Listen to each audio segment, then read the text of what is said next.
Good afternoon, this is Jeff with Sewer Tech Northwest. We're at 14868 Southwest Smock Street here in Sherwood, located at the back of the house.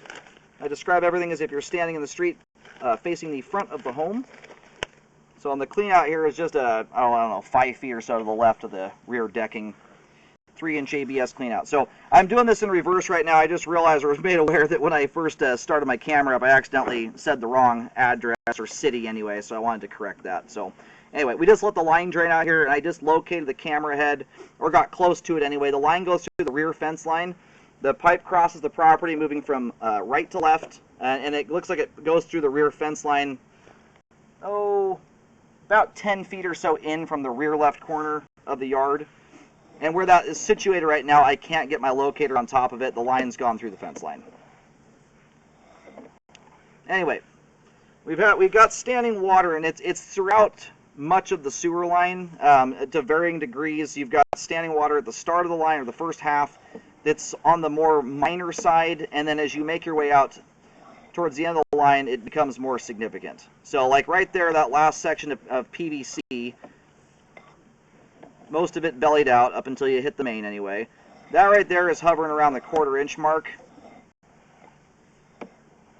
This spot in here is the most significant part of the belly, is this last section of the ABS, where you've got, well, it looks like, at least when we first ran out, I was not running much water. It looked like you probably got 2 inches or more of standing water there. Alright, still on the other side of the fence right now. And it's actually, it's even further in from the corner of the fence line than I thought it was. It's probably closer to 20 feet in.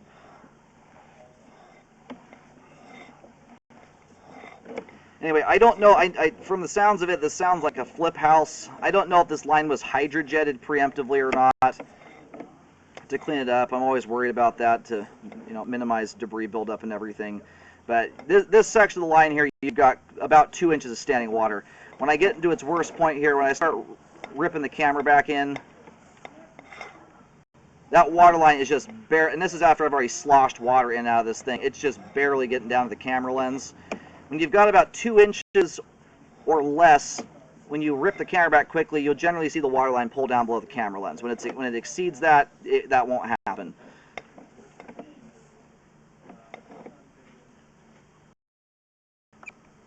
Okay, so right here, this is essentially right where the line starts to go under the fence line. I'm right up against the fence there.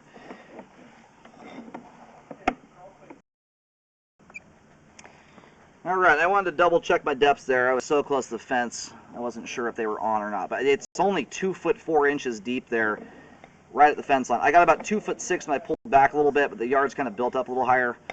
So that belly, you essentially have a solid belly from this point here at about 30 feet, and it extends all the way to the main at 48 feet.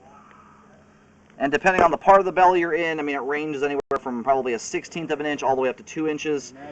When it comes to fixing bellies, you can't fix part of it, you have to fix all of it. So, I mean, at minimum there, at that level of standing water, that is a situation I recommend to fix. The tricky part here is you've got standing water at both ends of the line, and when you're dealing with a line that is this shallow, you'd have to obviously consult a repair company. They have that figured out the best, but on some of these, they want to take that repair back a ways to chase down as much grade as possible. But you might be able to piecemeal this one out and do parts and pieces of it.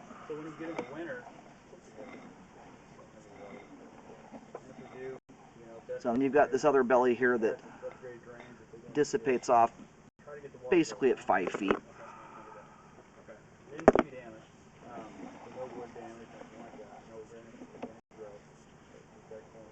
And this one here, at its worst point, is about a 1/4 inch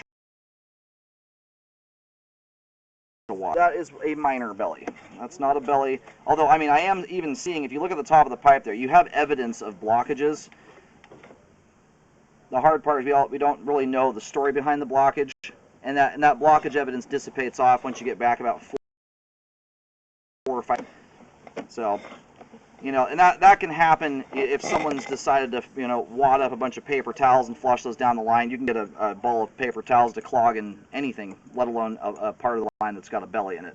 even a minor one. So the first part of the line there, that belly, in my opinion, is minor enough. That's not one I'm concerned about a repair happening on. The one I am concerned about, though, is from 30 to 42 feet, and mostly that section, the ABS, where the standing water is at its worst. Just in order to correct that, though, you have to fix from 30, at least from 30 to 48 feet to correct it. So you've got the almost 20 feet of pipe there with standing water in it.